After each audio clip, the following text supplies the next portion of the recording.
29º dia. Conhecer e ser antes de fazer. 2. Só confiamos e nos entregamos a quem conhecemos. Por isso é que conhecer a Deus, a Jesus e ao Espírito Santo é fundamental para a salvação. Conhecendo Jesus, será impossível resistir ao seu amoroso convite: dá-me teu coração, segue-me.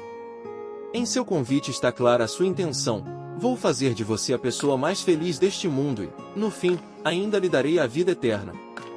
Quando entregamos por completo nossa vida a Ele, é impossível deixar de testemunhar a seu respeito.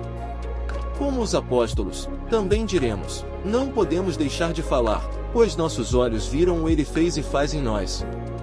Então, como poderemos nos calar se nele há salvação para todos os que a desejam? Ser entrega da vida a Cristo. Antes de falar de Cristo aos outros, necessitamos conhecer quem é Cristo e já estarmos desfrutando a experiência da salvação. Testemunhar sem conhecer Cristo e ter entregue a vida a Ele não trará grandes resultados. Quando Cristo tem o domínio absoluto de nosso coração, falaremos com autoridade as suas palavras. As pessoas verão que nossa vida é coerente com o que pregamos. Nosso exemplo dará uma força irresistível às nossas palavras. Temos deficiências em várias áreas justamente porque ensinamos a teoria, muitas vezes, sem o testemunho pessoal e coerente de que vivemos o que pregamos. Um exemplo é o da mordomia cristã. Por que temos tantas pessoas na igreja que ainda não praticam a adoração a Deus por meio da devolução fiel e sistemática dos dízimos e ofertas? Será que as pessoas que lhes ensinaram o Evangelho deram a elas, juntamente com o estudo bíblico, seu testemunho a respeito do significado da prática pessoal desta adoração? No dia do estudo bíblico, levaram os envelopes de dízimos e ofertas e lhes ensinaram como devolver corretamente, citando seu próprio exemplo? Geralmente as crianças seguem o exemplo dos pais ou o de pessoas mais experientes. Quando ensinamos corretamente e vivemos o que ensinamos, iremos fazer discípulos saudáveis e comprometidos com a igreja e sua proposta de salvação. Devemos nos conscientizar de que a primeira responsabilidade que temos diante de Cristo é a de operarmos a nossa salvação, por sua graça, mediante a fé. Quando dou um estudo bíblico ou testemunho, mostro que, na prática, estou comprometido com o que estou ensinando? Por isso é que, antes de sairmos para pregar e testemunhar, necessitamos conhecer e entregar a vida a Deus, cada dia. Essa deve ser a primeira tarefa nas primeiras horas de cada manhã. A ordem daquele que nos envia é: eis que envio sobre vós a promessa de meu Pai, permanecei, pois, na cidade, até que do alto sejais revestidos de poder. Lucas 24 verso 49. Por que ficar com Cristo antes de sair? Para perceber sua divina presença e receber o batismo diário de seu Santo Espírito. Depois de passar horas com Deus, apresentava-se manhã após manhã para comunicar aos homens a luz do céu. Cotidianamente recebia novo batismo do Espírito Santo. Nas primeiras horas do novo dia o Senhor Deus o despertava de seu repouso, e sua alma e lábios eram ungidos de graça para que a pudesse transmitir a outros. Parábolas de Jesus, página 139. Quando recebo a Cristo por meio da palavra de Deus, recebo a plenitude do Espírito Santo e posso dizer como Paulo: já não sou eu quem vive, mas Cristo vive em mim. Gálatas 2 verso 20. Isso fará diferença, quando abrir a boca para ensinar, pregar ou curar em nome de Cristo. Certamente que sim.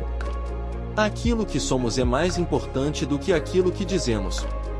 Ellen White diz a esse respeito: a vida serena, coerente e piedosa é uma carta viva, conhecida e lida por todos os homens.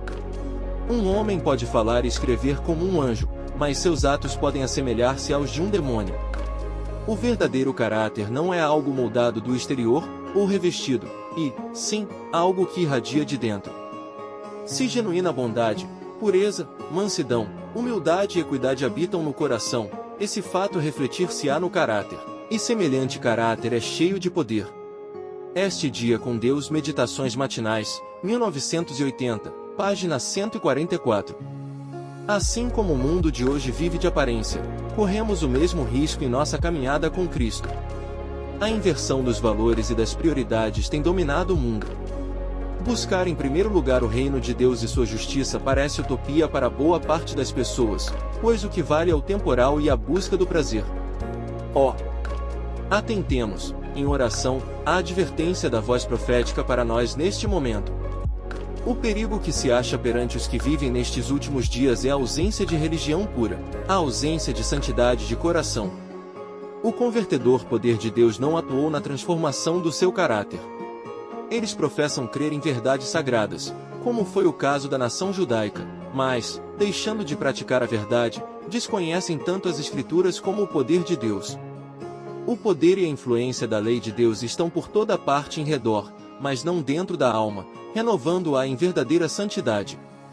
Meditações Matinais, 1980, página 144. Andar com Cristo requererá de nossa parte permanente avaliação e confrontação entre nossa realidade e o ideal de Cristo para nossa vida. Temos que encarar o que deve ser mudado. Devemos cada dia perguntar a nós mesmos: existe alguma área de minha vida fora do domínio do Espírito Santo? O que devo fazer para corrigir essa anomalia? Vamos mais uma vez escutar a palavra profética. A religião de Cristo não é o que muitos pensam, nem o que sua vida representa que ela é. O amor de Deus no coração terá uma influência direta na vida, e porá o intelecto e as afeições em salutar atividade. O Filho de Deus não ficará satisfeito até que seja revestido da justiça de Cristo e amparado por seu poder vivificante. Quando vê alguma fraqueza no seu caráter, não basta confessá-la reiteradas vezes, ele precisa empenhar-se com determinação e energia para vencer os seus defeitos, formando traços opostos de caráter. Não se esquivará a essa obra porque é difícil. O cristão necessita de incansável energia, mas não é obrigado a trabalhar em sua própria força, o poder divino aguarda sua solicitação. Todo aquele que procura sinceramente alcançar a vitória sobre o próprio eu se apropriará da promessa: a minha graça te basta, 2 Coríntios 12 verso 9. Exaltai, ó Meditações Matinais, 1992, página 368. Fazer testemunhar.